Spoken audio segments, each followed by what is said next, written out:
One T V, سب پہ نظر، اندر کی خبر۔ گاؤں سوڈو خان بغلانی کے رہواسی جیکب آباد میں دیرینہ تنازع پر فائرنگ سے میاں بیوی قتل، ملزمان اسلحہ پھینک کر فرار ہو گئے، لاشیں ہسپتال منتقل کر دی گئی۔ جیکب آباد تھانہ سٹی کی حدود اللہ بخش پارک کے قریب مسافر وین سے اترنے والے ٹھل کے نواحی گاؤں سوڈو خان بغلانی کے رہواسی ضیف المعمر میاں بیوی کو مسلح افراد نے تشدد کا نشانہ بنایا اور فائرنگ کر کے قتل کر دیا۔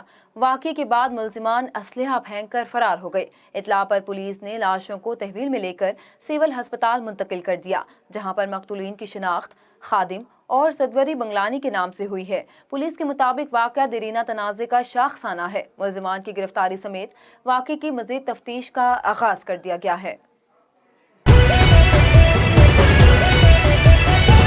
A1 TV، سب پہ نظر، اندر کی خبر۔